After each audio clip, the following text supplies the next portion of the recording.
BTech के first year में हो और सोच रहे हो कि अभी से लिंक्डइन प्रोफाइल बना के मैं क्या करूं, या फिर ये सोचते सोचते फोर्थ ईयर में आ गए, कंपनीज आने लगे प्लेसमेंट के लिए और अभी तक लिंक्डइन प्रोफाइल बनाई ही नहीं, या फिर लिंक्डइन प्रोफाइल कभी तो बनाई थी पर अब अपडेट करने की बारी है, पता नहीं कैसे अपडेट करूं, कहां से शुरू करूं, या फिर आप फ्रेश ग्रेजुएट हैं और लिंक्डइन प्रोफाइल के ऊपर नौकरी सर्च कर रहे हैं और नौकरी मिल नहीं रही है। अगर ये सिनेरियोज आपके भी हैं तो बीटेक फंडास में संस्थान का आज का ये वीडियो आपके लिए बेहद इन्फॉर्मेटिव होने वाला है, क्योंकि इस वीडियो में हम डिस्कस करने वाले हैं LinkedIn tips for engineers. Hi, I am Rashmi, I am BTech IT graduate और मुझे है 8 सालों से ज्यादा का रिच कॉर्पोरेट एक्सपीरियंस, और अपने इसी एक्सपीरियंस के बेसिस पे मैं आपको अच्छे से अच्छा गाइड करने की पूरी कोशिश करूंगी। बट उससे पहले अगर आप चैनल के ऊपर या वीडियो के ऊपर नए हैं तो प्लीज सब्सक्राइब कर लीजिए बीटेक फंडास बाय सनस्टोन को। वीडियो अगर अच्छा लगता है तो जरूर लाइक कीजिएगा, ज्यादा से ज्यादा शेयर कीजिएगा।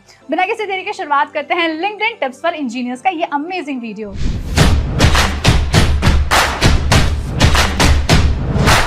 बिफोर वी डिस्कस कि लिंक्डइन के टिप्स क्या होते हैं इंजीनियर्स के लिए, उससे पहले ये जानना जरूरी है कि हम लिंक्डइन को क्यों यूज करें, यानी बेनिफिट्स ऑफ लिंक्डइन क्या है। तो इसमें सबसे पहले जो बेनिफिट है लिंक्डइन का वो ये कि विजिबिलिटी। अगर हम किसी और सोशल मीडिया प्लेटफॉर्म की बात करें such as Facebook, Instagram, Twitter या इनफैक्ट यूट्यूब एंड स्नैपचैट, तो वहीं लिंक्डइन जो है वो एक professional social media networking site है, यानी कि यहाँ पर सभी के सभी सोशल मीडिया के अलावा प्रोफेशनली कनेक्ट करते हैं एक दूसरे के साथ, और यहाँ पर आपको सभी लोग मिल जाएंगे, यानी कि आपके कॉलेज के बैचमेट्स, आपके कॉलेज के करंट सीनियर्स, आपके कॉलेज के पास आउट सीनियर्स, आपके faculty, professors, dean, HOD, principles and in fact अगर आप आगे चलकर जाना चाहते हैं अपनी ड्रीम कंपनी में तो वो ड्रीम कंपनी के प्रोस्पेक्टिव कनेक्ट्स या करंट एम्प्लॉयर्स अगर आप ऑलरेडी काम कर रहे हैं, तो यानी कि आपको विजिबिलिटी देता है लिंक्डइन। लिंक्डइन का दूसरा बेनिफिट है नेटवर्क, क्योंकि यहाँ पर सभी लोग अवेलेबल हैं, आप आसानी से नेटवर्किंग कर सकते हैं। फॉर एग्जाम्पल, अगर आप करंटली एक बायोटेक्नोलॉजी के स्टूडेंट हैं और अगर आप आगे चलकर एमटेक करना चाहते हैं बायोटेक्नोलॉजी में या रिसर्च एंड डेवलपमेंट पीएचडी करना चाहते हैं बायोटेक्नोलॉजी में, आपका कॉलेज एवरेज है,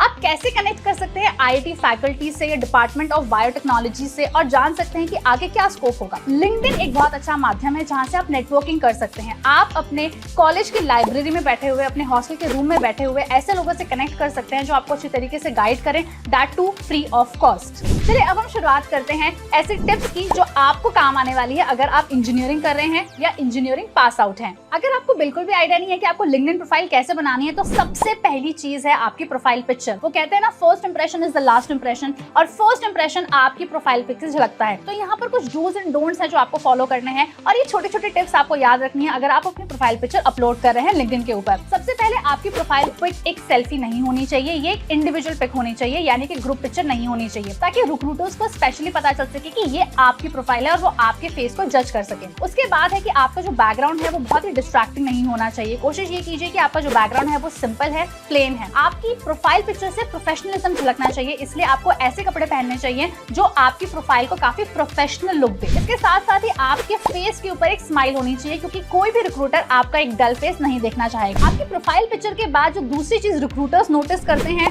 वो है आपकी हेडलाइन। हेडलाइन का जो मैक्सिमम कैरेक्टर लेंथ होता है ये होता है 220 कैरेक्टर्स, और इन 220 कैरेक्टर्स में आपको क्रिस्प भाषा में अपनी प्रोफाइल से ये झलकाना है कि आप कौन सी प्रॉब्लम सॉल्व कर सकते हैं, या आपके गोल्स क्या हैं, आपके करियर ऑब्जेक्टिव्स क्या हैं, या आपको क्या चीज मोटिवेट करती है, या आप किस चीज के लिए पैशनेट हैं। ध्यान रखने वाली बात यह है कि आपके पास सिर्फ 220 कैरेक्टर्स हैं, तो जितना क्रिस्प हो सके और जितना अलग अलग चीजों के बारे में आप बात कर सके उतना ही ज्यादा आपके लिए फायदेमंद है। वहीं अगर आप एक वर्किंग प्रोफेशनल हैं और ऑलरेडी कमा रहे हैं या एक जॉब के ऊपर है, तो आप अपने रोल को डिफाइन कर सकते हैं और ये बता सकते हैं कि आपका रोल जो है वो किस तरीके से कोई प्रॉब्लम को सॉल्व कर रहा है। आपके लिंक्डइन का जो तीसरा सबसे इंपॉर्टेंट सेक्शन है वो है करंट प्रोफाइल एंड इंडस्ट्री। अगर आप एक स्टूडेंट हैं तो यहाँ पर आप कुछ भी नहीं भरेंगे, बट अगर आप वर्किंग प्रोफेशनल हैं तो प्लीज इस सेक्शन को आपको अंडर एस्टिमेट नहीं करना है। आपने जो भी रोल्स किए हैं, जो भी रिस्पॉन्सिबिलिटीज निभाई है, जिन एम्प्लॉयर्स के साथ काम किया है, वो सब आपको मेंशन करना है। फिर भले ही वो फुल टाइम रोल हो, पार्ट टाइम रोल हो, फ्रीलांसिंग हो, इंटर्नशिप हो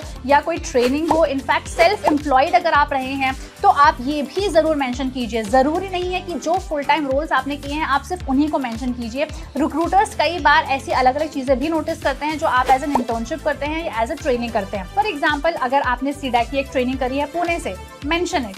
अगर आपने एक कंप्यूटर का कोर्स किया हुआ है बैंगलोर से, अमेजिंग, मेंशन इट। अगर आपने ट्रेनिंग की है बोकारो स्टील प्लांट से, अमेजिंग, मेंशन इट। अगर आप थर्ड ईयर स्टूडेंट थे और कोरोना के टाइम पर आपने एक वेबसाइट डिजाइन करी या अगर आपने किसी तरीके से एक प्लेटफॉर्म डिजाइन किया जो डॉक्टर्स को पेशेंट्स को कनेक्ट करता था, बहुत अमेजिंग बात है, प्लीज मेंशन इट और इसे मेंशन किया जाना चाहिए। इसके साथ साथ ही आपको ये भी मेंशन करना है कि जो रोल्स एंड रिस्पॉन्सिबिलिटीज आप ले रहे थे, क्या वो on site setting of work था, हाइब्रिड सेटिंग ऑफ वर्क था या fully remote setting of work था। जो नेक्स्ट फील्ड है वो अगेन बहुत ज्यादा इंपॉर्टेंट है और ये है आपका एजुकेशन, आपके कॉन्टैक्ट डिटेल्स एंड लोकेशन। अगर आप एक वर्किंग प्रोफेशनल नहीं है तो ये फील्ड आपके लिए और ज्यादा इंपॉर्टेंट हो जाता है। तो यहाँ पर आपको अपने कॉलेज को मेंशन करना है। इनफैक्ट अगर आपने कोई डिप्लोमा किया है या डिग्री कोर्स किया है तो उसको भी आपको जरूर मेंशन करना है। इसके साथ साथ ही लोकेशन भी बहुत इंपॉर्टेंट है। अगर आप 6 महीने पहले गुंटूर में थे और अगर आप रिसेंटली मूव कर गए हैं बैंगलोर में, तो आपको अपनी लोकेशन को बैंगलोर ही मेंशन करना है। इसके साथ साथ ही सारे जो डिटेल्स है वो आपको लेटेस्ट टाइम लाइन के अकॉर्डिंग फिल करने हैं, यानी कि आपकी जो भी इंफॉर्मेशन है वो लेटेस्ट होनी चाहिए, बहुत पुरानी नहीं होनी चाहिए। Last but not the least, जो रिक्रूटर्स है, जब वो आपकी प्रोफाइल देख रहे हैं, अगर वो आपके प्री प्लेसमेंट के लिए आ रहे हैं, तो बहुत ज्यादा इंपॉर्टेंट है कि आप अपनी कॉन्टैक्ट डिटेल्स जो है वहाँ पर मेंशन कीजिए। आपका जो ईमेल आईडी है कोशिश कीजिए बहुत अच्छा हो, बहुत ज्यादा फंकी नहीं होना चाहिए। साथ के साथ आपका जो फोन नंबर है वो भी आपको मेंशन करना चाहिए ताकि रिक्रूटर्स जो हैं वो आपको एक पोटेंशियल एम्प्लॉयमेंट के लिए कॉन्टैक्ट कर सकें।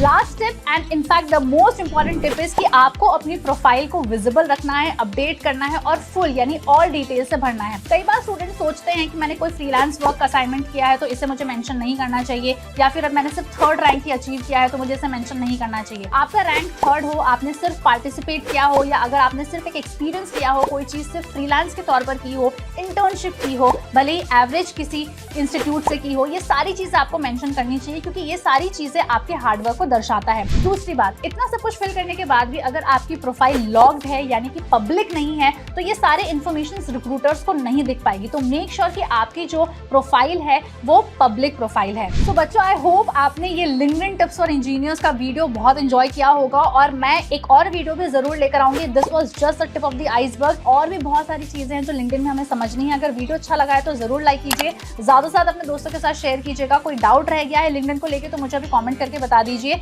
जाने से पहले प्लीज सब्सक्राइब कर लीजिए बीटेक फंडास बाय सनस्टोन को और अगले वीडियो में मैं जरूर एक बहुत अच्छे टॉपिक के बारे में बात करूंगी। तब तक के लिए धन्यवाद।